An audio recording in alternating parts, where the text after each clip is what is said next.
Hi there, I'm Justin Pritchard for Autotrader.ca, and in this video I want to share something with you that I hope you'll find as interesting as I do.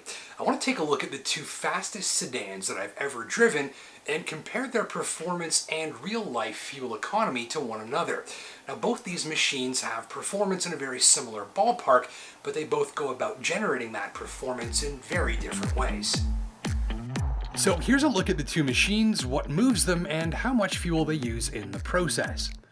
First, the Porsche Panamera Turbo SE Hybrid. It's the fastest four-door Porsche has ever built, the first hybrid-powered mainstream Porsche to take a top performance position within its model lineup, and there's a 4-liter twin-turbo V8 teamed up with a plug-in hybrid electric system, and that's good for 680 horsepower, 626 pounds of torque, and it is out of this world fast. In fact, you'll get 0 to 60 in about 3.4 seconds, which is about the same as a 911 GT3 from a great big cruiser that weighs as much as a small house, starting price of about 210,000 Canadian dollars.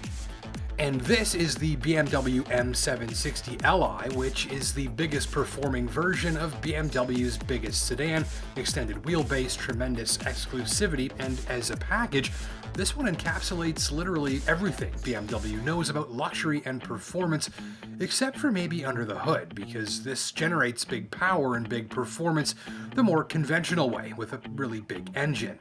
This is a 6.6-liter V12 twin turbocharged for 600 horsepower, 590 pounds of torque, and it'll do 0 to 60 in something like 3.7 seconds.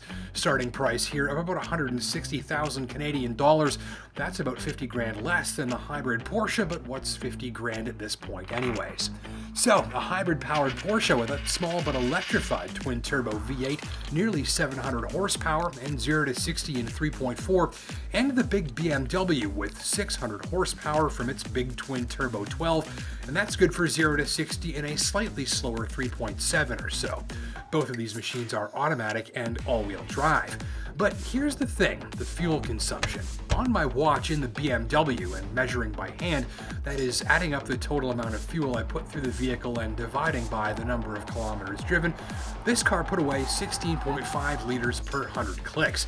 And that's as expected, I think. This is, after all, a humongous and extremely powerful machine.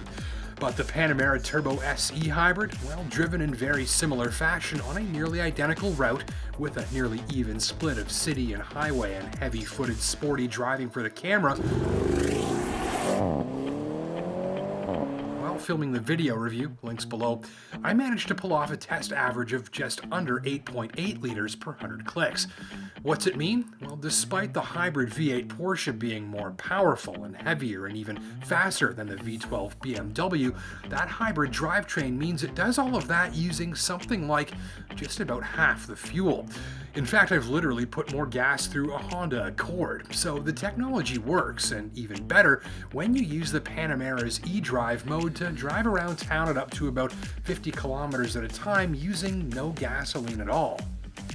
So, what's the takeaway? Well, I think cars like the Panamera Turbo SE Hybrid are going to start making it even less trendy to drive a big power car that also comes with a great big fuel bill. And on top of that, I think the days of the V12 engine are really starting to be numbered.